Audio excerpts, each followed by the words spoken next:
Officer Marcus Thompson had been patrolling the streets of London for 15 years. He thought he had seen everything the city could throw at him. The rain was coming down hard that Tuesday evening, turning the pavement into mirrors that reflected the yellow glow of streetlights. Marcus pulled his collar up against the cold wind as he walked his beat near Buckingham Palace. The crowds of tourists had thinned out because of the weather, leaving only a few dedicated sightseers huddled under umbrellas, trying to catch a glimpse of the famous guards. Marcus had always found the whole spectacle a bit silly. Grown men dressed up in red uniforms and tall fuzzy hats, standing perfectly still while people took pictures. He never understood why anyone would want that job. As he turned the corner onto the main avenue, Marcus noticed a commotion near the palace gates. A small crowd had gathered despite the rain, their phones out, recording something. Quickened his pace, his hand instinctively moving to his radio. In his experience, crowds usually meant trouble. When he got closer, Marcus saw what everyone was looking at. One of the Queen's guards stood at his post, completely motionless despite the heavy rain soaking through his red tunic. Water dripped steadily from the brim of his bearskin hat. But the guard's face remained expressionless, staring straight ahead as if the weather didn't exist. "How long has he been standing there, Marcus?" asked a nearby tourist. "About 2 hours," the woman replied, lowering her phone for a moment. "Even through all this rain, it's incredible." Marcus shook his head. He had to admit it was impressive, but it seemed pointless. Standing in the rain like a statue when any sensible person would have found shelter. The guard looked young, probably. In his early 20s, with sharp features and pale skin that was now glistening with rainwater. The crowd began to disperse as the rain got heavier, but the guard remained perfectly still. Marcus found himself staring at the young man, wondering what kind of person would choose this life. Standing guard for hours, being gawked at by strangers, never allowed to react or respond, no matter what happened around them. A group of teenagers approached, laughing loudly and clearly looking for entertainment. They started making faces at the guard, trying to get him to break character. When that didn't work, they began making jokes about his uniform and hat. Still, the guard didn't move a muscle. Marcus watched from a distance, ready to intervene. Things got out of hand. He had seen this kind of thing before. People seemed to think the guards weren't real people, just part of the scenery to be mocked and prodded. It bothered him more than he cared to admit. The teenagers eventually got bored and moved on, but Marcus remained. Something about the guard's unwavering dedication fascinated him. The young man had to be cold, wet, and probably tired, yet he maintained his position with perfect discipline. There was something almost noble about it, even if Marcus couldn't quite understand the point. As the evening wore on and the rain continued to fall, Marcus found himself checking on the guard whenever his patrol brought him back to that area. Each time, the young man was exactly as he had been before, standing straight and tall, eyes focused on some distant point beyond the crowd. It was nearly midnight when Marcus's shift was supposed to end, but something made him take one more walk past the palace. The guard was still there, though a replacement would likely arrive soon for the night shift change. The rain had finally stopped, and a few late-night pedestrians were walking by, most paying no attention to the solitary figure at the gate. Marcus paused under a streetlight, watching the guard and thinking about dedication, duty, and the different ways people chose to serve. He had always seen his own job as important, protecting and serving the community. But there was something different about what this young man was doing, something Marcus couldn't quite put his finger on. The guard's relief arrived precisely at midnight, marching in perfect step despite the wet pavement. The ceremony of changing guard was brief, but formal, carried out with the same precision Marcus had witnessed all evening. As the young guard finally broke his stance and marched away, Marcus caught a glimpse of his face in the STREETLIGHT.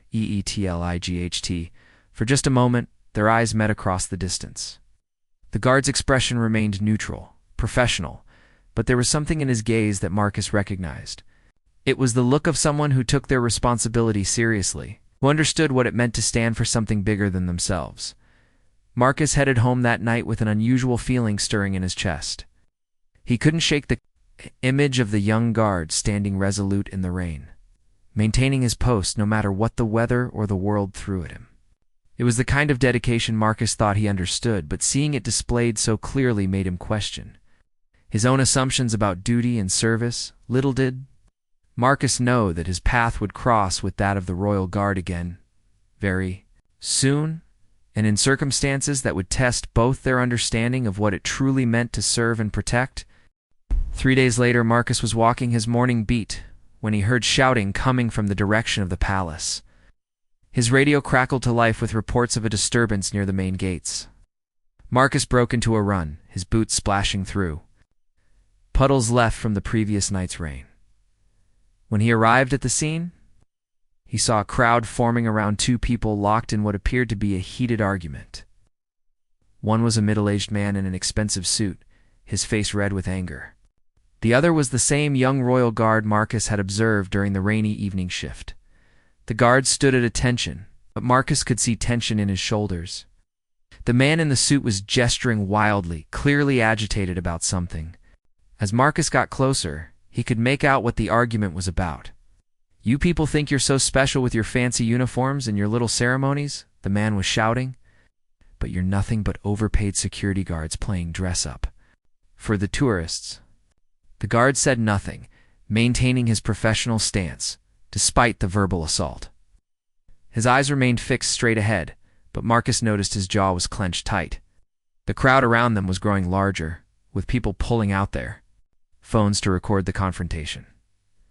The angry man seemed to be getting more frustrated by the guard's lack of response. "I'm talking to you," he yelled, stepping closer. Yes. "The least you could do is acknowledge when someone's speaking to you. Or are you too good for that?" Marcus stepped forward, ready to intervene, but something held him back. He wanted to see how this would play out. The guard was handling the situation with remarkable restraint, never breaking character, despite the obvious provocation. "My taxes pay your salary," the man continued, his voice getting louder. "That means you work for me, I'm telling you. To respond when I'm talking to you?" Still, the guard remained silent. His breathing was controlled and steady, his posture perfect, despite the increasingly hostile environment around him. Marcus found himself impressed by the young man's discipline. But he could also see that the situation was escalating beyond what anyone should have to endure. The crowd was getting restless now, with some people encouraging the angry man and others telling him to leave the guard alone.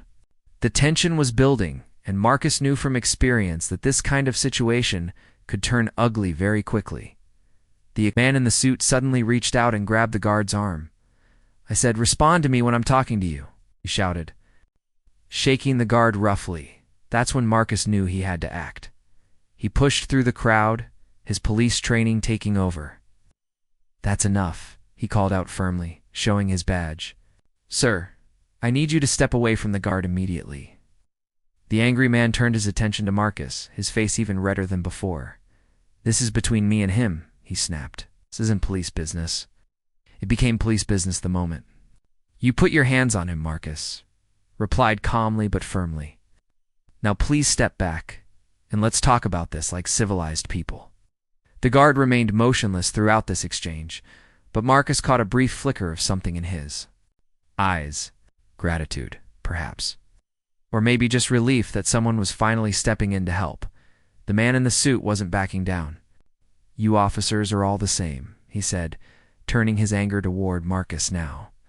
"Always protecting each other, never caring about the ordinary citizens who actually matter." Marcus felt his own temper rising, but he kept his voice level. "Sir, I'm going to ask you one more time to step back. You're causing a public disturbance, and if you continue, I'll have no choice but to place you under arrest."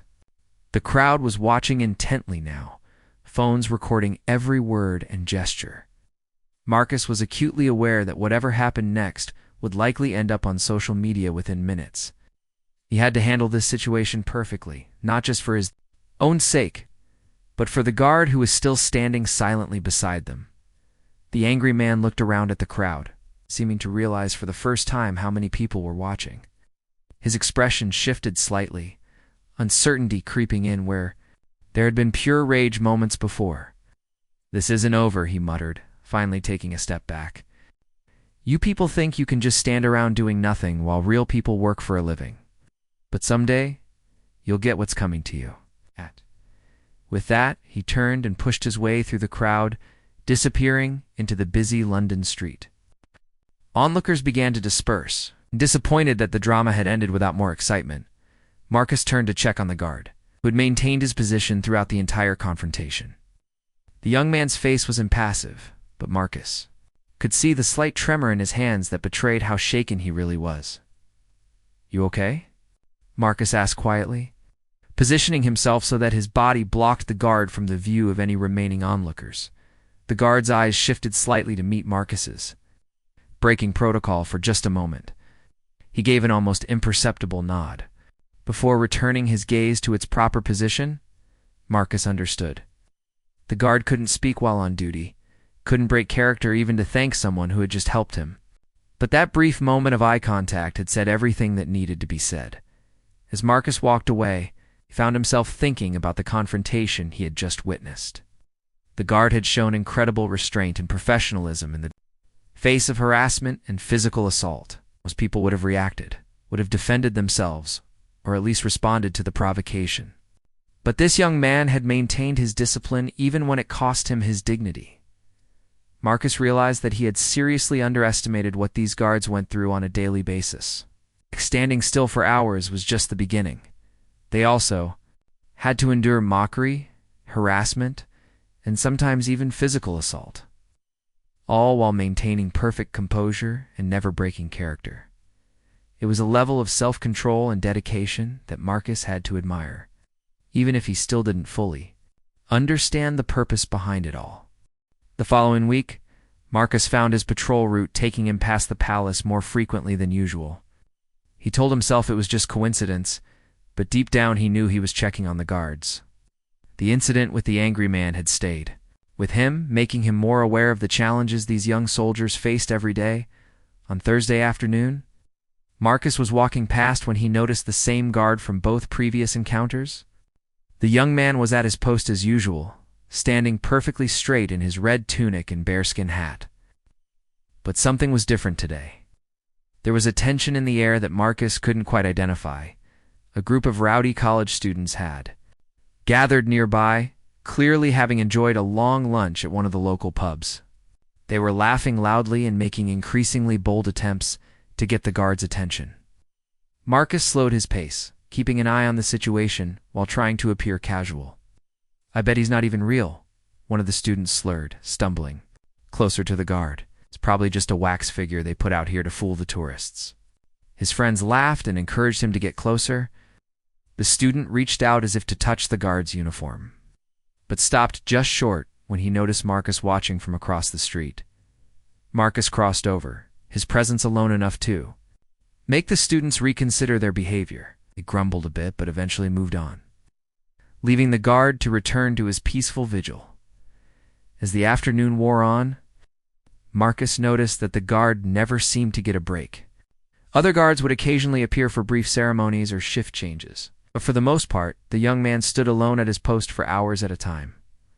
Around 4 o'clock, something happened that changed everything. It's an elderly woman walking past the palace suddenly collapsed on the sidewalk, her shopping bags scattering their contents across the pavement. She was clearly in distress, clutching her chest and struggling to breathe. Marcus was about 50 yards away when it happened. He immediately started running toward the woman, reaching for his radio to call for an ambulance. But as he ran, he saw something that stopped him in his tracks. The guard had broken from his post and was kneeling beside the elderly woman, his professional composure replaced by genuine concern and urgency. He had removed his bearskin hat and placed it carefully aside as he checked her pulse and spoke to her in calm, reassuring tones. "It's going to be okay, ma'am," the guard was saying as Marcus approached. "Help is coming. Just try to breathe slowly and stay calm." Marcus quickly called for medical assistance while the guard continued to comfort the woman. The young soldier seemed to know exactly what he was doing, checking her vital signs and keeping her conscious and alert until the paramedics arrived. "Are you a medic?" Marcus asked as they waited for the ambulance. The guard nodded, never taking his eyes off the elderly woman. "Combat medic. Before I joined the guard," he replied quietly. "Some training you never forget."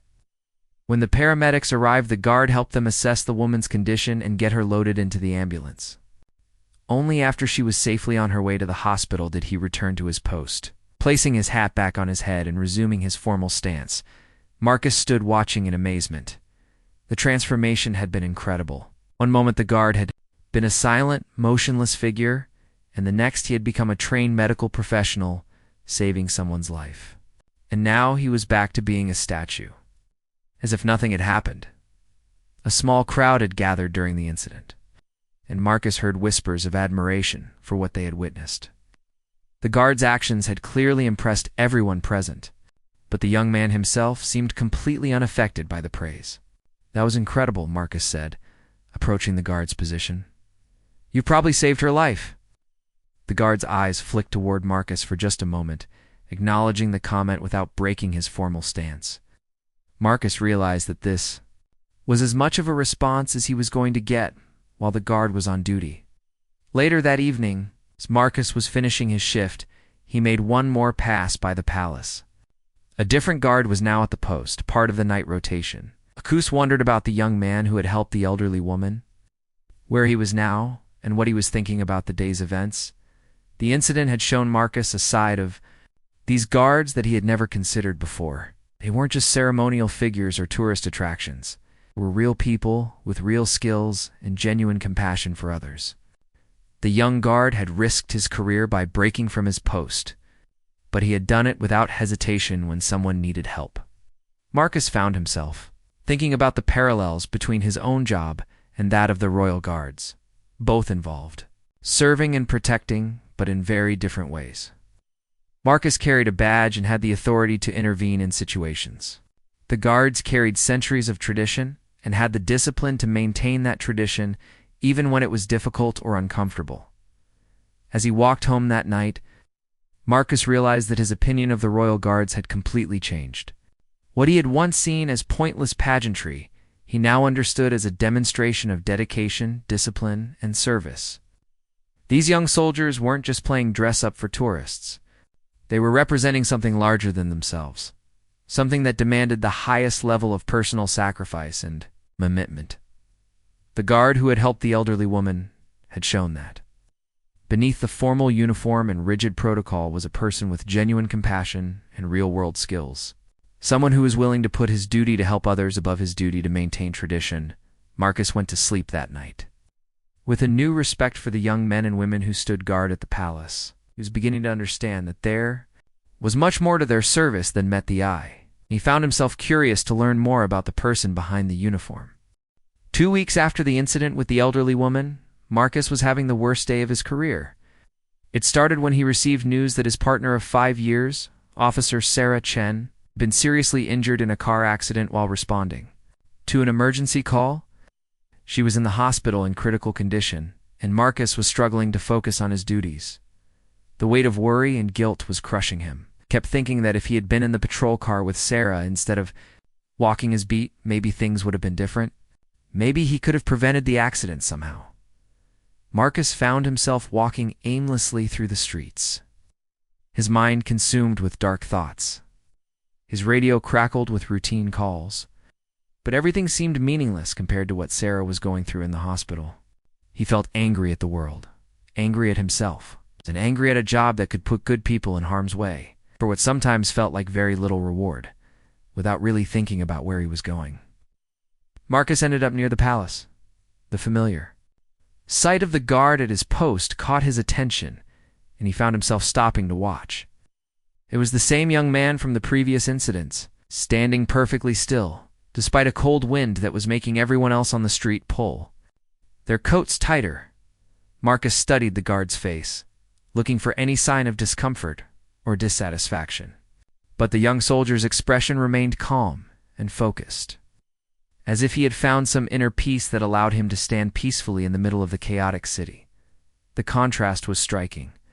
Here was Marcus, supposedly a seasoned police officer, falling apart because of one terrible day. And there was this young guard, maintaining his composure and dignity no matter what the world threw at him. Marcus felt a surge of irritation mixed with envy. "Must be nice," Marcus muttered under his breath, loud enough for the guard to hear. Standing around all day without a care in the world, it's no real responsibilities, no one depending on you to actually do anything important.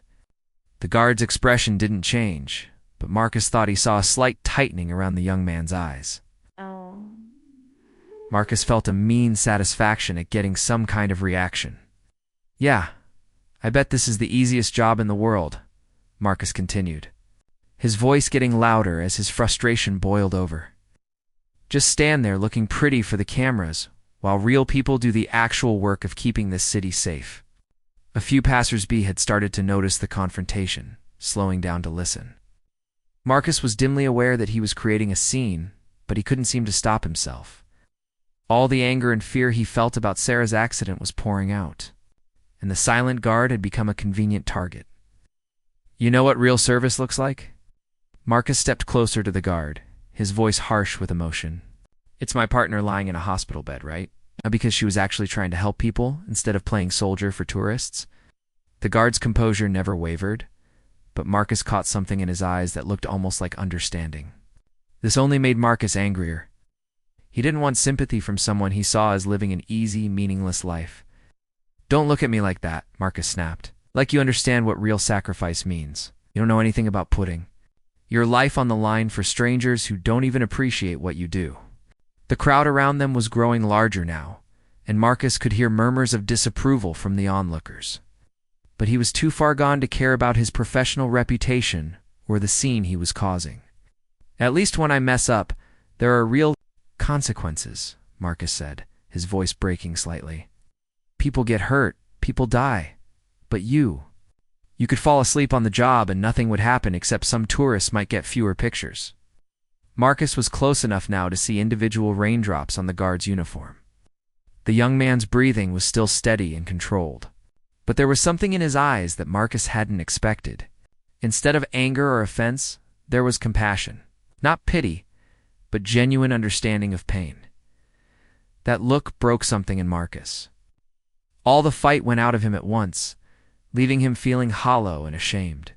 He realized what he had been doing, taking out his fear and frustration on someone who had done nothing to deserve it. Someone who had actually helped people and shown kindness when it mattered. I'm sorry, Marcus whispered, stepping back from the guard. That was wrong. You didn't deserve that. The guard's eyes met his for just a moment, and Marcus saw forgiveness there. Not judgment or anger, just quiet acceptance and understanding. It was more grace than Marcus felt he deserved. Marcus turned and walked away, his face burning with shame. Behind him, the crowd began to disperse, disappointed that the confrontation had ended so quietly. The guard returned to his vigil, unchanged. By what had just happened, as Marcus made his way back to his patrol route, he was struck by the realization of how the guard had handled his verbal attack. The young man had absorbed Marcus's anger and pain without reacting, without fighting back or becoming defensive. He had simply stood there and taken it. Like he was trained to take everything else that came his way, Marcus thought about his own reaction to stress and adversity. When things got tough, he lashed out, looked for someone to blame, let his emotions control his actions. But the guard had shown a different way of handling difficult situations. Instead of meeting anger with anger, he had responded with quiet, dignity and understanding. For the first time, Marcus began to understand what the guard's training and discipline were really about. It wasn't just about standing still or looking impressive for tourists. It was about developing the inner strength to remain calm and composed no matter what happened around you. To be a source of stability in an unstable world, Marcus realized that he could learn something from this young soldier about how to handle the pressures and tragedies that came with serving others, about finding peace in the midst of chaos and maintaining dignity. Even when others lost theirs, the guard had shown him that true strength wasn't about fighting back or proving your toughness. Sometimes the strongest thing you could do was simply stand firm and weather the storm with grace. The next morning, Marcus woke up with the guard's face still fresh in his memory. He had barely slept, replaying the previous day's encounter over and over. The shame of his behavior weighed heavily on him, but there was something else too. Growing curiosity about the young man who had shown such grace under pressure. Marcus arrived at work early and immediately checked on Sarah's condition. The news was cautiously optimistic. She was stable and showing signs of improvement. The relief Marcus felt was overwhelming, but it also made him reflect on how his fear for her had caused him to lash out at an innocent person. During his morning briefing, Marcus made a decision. He requested permission to visit the palace during his break to speak with the guard's commanding officer. His sergeant raised an eyebrow but approved the request, probably thinking it was related to the incident reports that had been filed about Marcus's behavior at midday. Marcus found himself standing outside the guard headquarters near the palace. He had never been inside before and wasn't entirely sure what to expect. A stern-looking sergeant major greeted him at the front desk.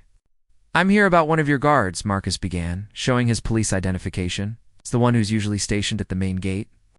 "I need to speak with someone about an incident yesterday." Sergeant Major's expression became guarded. "What kind of incident, Officer Thompson?" Marcus took a deep breath. "The kind where I made a fool of myself and treated one of your men badly. I want to make it right." The sergeant major studied Marcus for a long moment, then nodded toward a small office. "Wait here. I'll get Lieutenant Morrison. He's Guard Williams' immediate supervisor." Guard Williams. So that was the young man's name. Marcus waited nervously, rehearsing what he wanted to say. When Lieutenant Morrison appeared, he was younger than Marcus had expected. Probably in his early 30s, with sharp eyes and a no-nonsense demeanor. "Officer Thompson," Morrison said, settling into his chair. "Sergeant Major Hendricks says you want to discuss yesterday's incident with Guard Williams." Marcus nodded. "I want to apologize, first of all, and I want to understand what I put him through. I've been thinking about it all night, and I realize I don't really understand what your guards go through on a daily basis." Morrison leaned back in his chair, apparently surprised by Marcus's honesty. "Most people don't," he said quietly. "They see the uniform and the ceremony, but they don't see the person underneath." "Tell me about Williams," Marcus said. "His story?" Morrison considered this for a moment. "I can share some general information," he said finally. Williams, 24 years old, served 2 tours in Afghanistan as a combat medic before joining the Guard, lost 3 friends in an IED attack during his second deployment. Marcus felt his stomach drop. The young man he had berated for having an easy life had actually seen real combat, had lost friends in war, and was dealing with trauma that Marcus couldn't even imagine. "He requested assignment to the Guard specifically," Morrison continued. "Said he wanted to serve something peaceful for a change, something that represented the best of what he had been fighting for overseas. And yesterday I told him he didn't know anything about real sacrifice," Marcus said, his voice barely above a whisper. Morrison nodded. "He filed a report about the incident, but he didn't request any action against you. Said he understood you. We're dealing with your own struggles and that everyone deserves compassion during difficult times." Marcus felt tears pricking at his eyes. Even after the way he had treated Williams, the Guard was showing him more understanding than he had shown himself. "There's something else you should know," Morrison said. "Williams specifically requested to work the shifts when tourism is heaviest. He says dealing with difficult people helps him practice patience and reminds him why service matters." "What do you mean?" "He sees every person who mocks him or tries to get a reaction as someone who needs to be shown that dignity and respect are possible, even in difficult circumstances. He views his post as a form of teaching, showing people what it looks like to remain calm and honorable no matter what happens." Marcus was quiet for a long moment, absorbing this information. "Can I speak with him when he's off duty, I mean?" Morrison checked his watch. He's finishing his shift in about an hour. "I can ask if he's willing to meet with you, but I won't order him to do it." An hour later, Marcus found himself in a small cafe near the palace, waiting nervously for Williams to arrive. When the young man walked in, Marcus almost didn't recognize him. Out of uniform, Williams looked like any other young person in London, dressed in jeans and a simple sweater. "Officer Thompson," Williams said, extending his hand as he sat down. "Thank you for reaching out. I owe you an apology," Marcus said. Immediately, "What I did yesterday was completely unprofessional and unfair. I took my own problems out on you, and that was wrong." Williams shook his head. "You were in pain. People in pain sometimes strike out at whatever's closest. I understand that, but you shouldn't have to understand it," Marcus insisted. "Lieutenant Morrison told me about your background, your service record. You've seen things I can't even imagine, and here I was lecturing you about sacrifice and service." Williams was quiet for a moment, stirring his coffee thoughtfully. "The thing about service," he said finally, "is that it comes in many forms. What you do as a police officer, protecting people every day, dealing with situations most people couldn't handle, that's real service. Your partner getting hurt while trying to help someone, that's real sacrifice." "But so is what you do," Marcus replied. "Standing there day after day, letting people think you're not real, absorbing their mockery and harassment. Morrison told me you see it as teaching people about dignity and honor." Williams smiled slightly. "After Afghanistan, I needed to find meaning in peaceful service. The Guard gives me that. Every day I stand post, I'm showing people that it's possible to remain calm and dignified no matter what's thrown at you. Some people learn from that example, even if they don't realize it at the time." Marcus thought about this. "Is that what you were doing yesterday? Teaching me?" "I was trying to absorb your anger so it wouldn't spread to anyone else," Williams said simply. "Pain has a way of multiplying if we're not careful. But if someone stands firm and doesn't react, sometimes the pain can stop with them." For the first time since Sarah's accident, Marcus felt a sense of peace. This young man had shown him something important about how to handle suffering and stress. Not by lashing out or looking for someone to blame, but by standing firm and choosing to respond with grace instead of anger.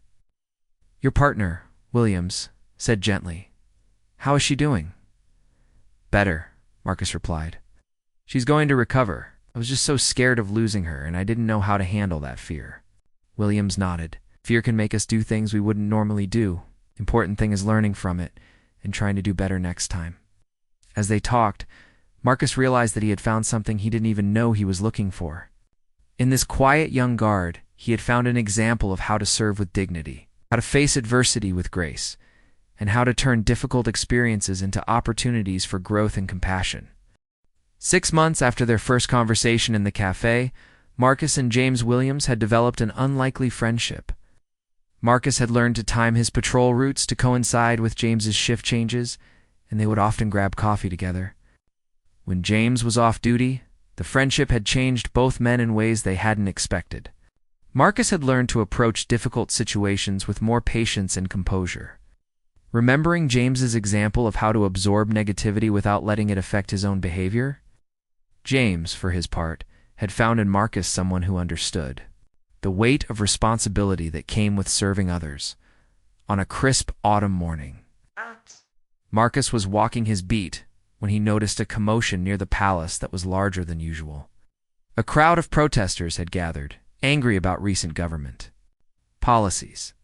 Most of the demonstration was peaceful, but Marcus could see tension building as the crowd grew larger and more animated. James was at his post, maintaining his usual composure, despite the chaos swirling around him.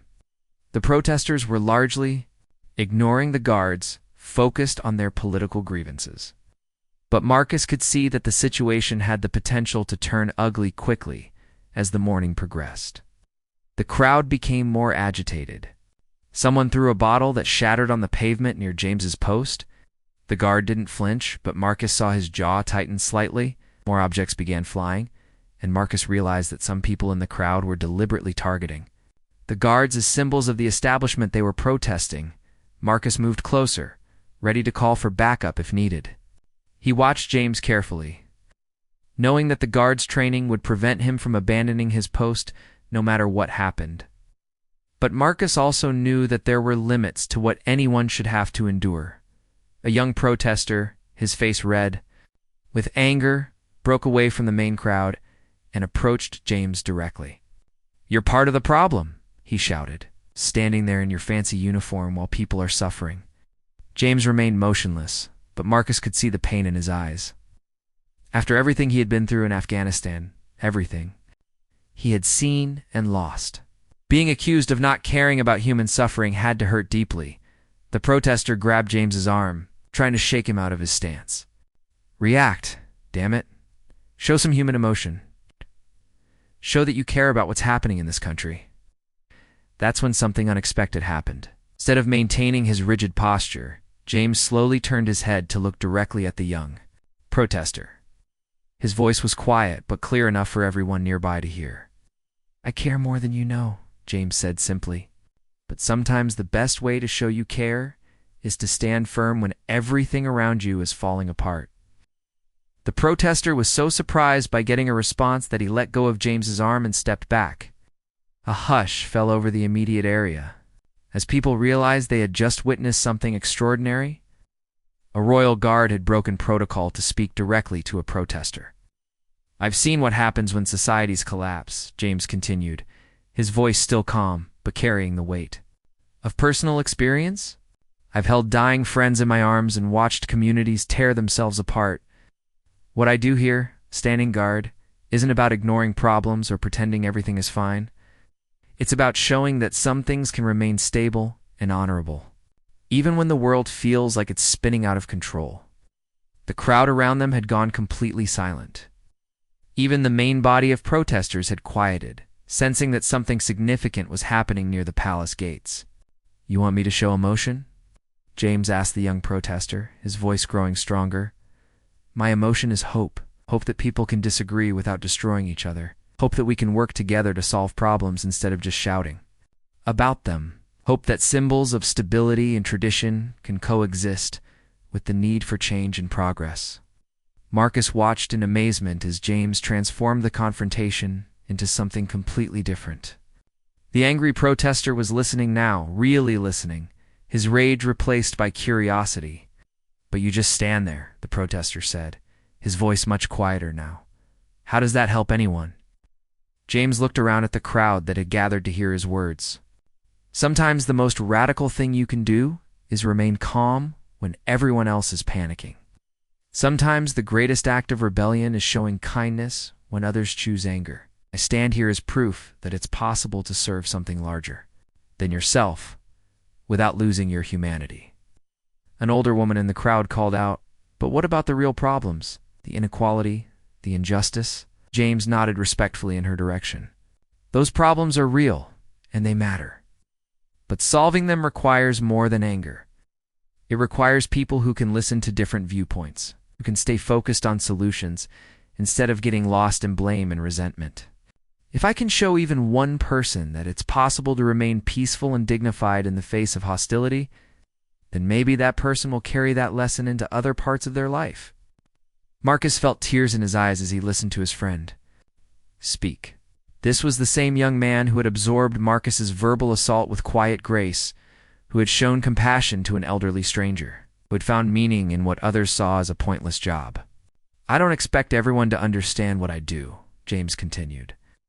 "But I hope that seeing someone stand firm in their principles, even when it's difficult, might inspire others to find their own ways of serving something bigger than themselves."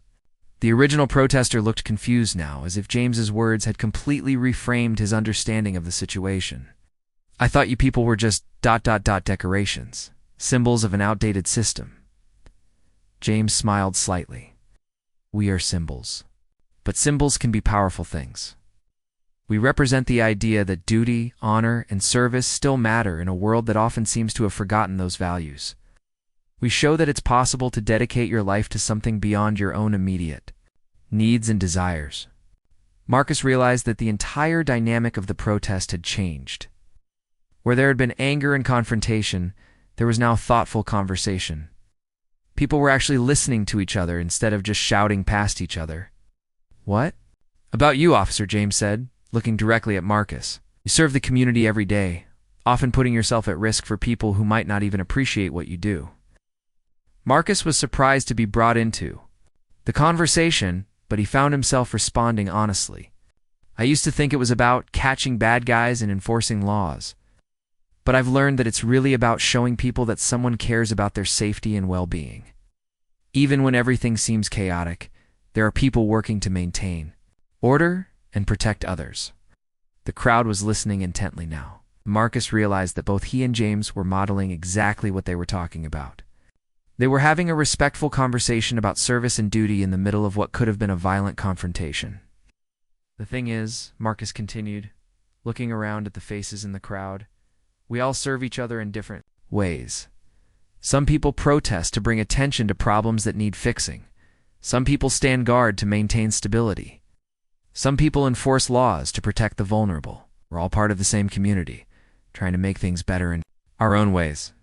The young protester who had started the confrontation looked thoughtful. I never thought about it like that, he admitted. I just saw the uniform and assumed you didn't care about regular people's problems. James nodded, understanding. Uniforms can create distance between people. Underneath every uniform is a person who made a choice about how to spend their life. Most of us chose service because we do care about regular people's problems. As we just express that caring in different ways. As the crowd began to disperse, many people approached James and Marcus individually to thank them for the conversation. The protest continued, but the tone had changed completely. Instead of anger and hostility, there was a sense of purpose and hope. Later that evening, Marcus and James sat in their usual cafe, both still processing what had happened. You broke protocol today, Marcus said. Was it worth it? James considered the question carefully. I'll probably face some disciplinary action. But I think sometimes you have to risk the rules to serve the larger purpose behind those rules. Today felt like one of those times.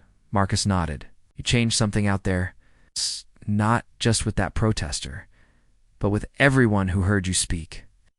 You showed them that it's possible to bridge differences through understanding instead of force. We both did that, James corrected. You could have just arrested people or called for backup to disperse the crowd. Instead, you chose to engage in the conversation and model the kind of respectful dialogue that can actually solve problems. As they sat together, Marcus reflected on how much both of their lives had changed since that first rainy night, when he had watched James standing guard. What had started as curiosity about a silent figure in a red uniform had become a deep friendship, and a lesson in what true service really meant. James had shown him that strength wasn't about fighting back or asserting dominance.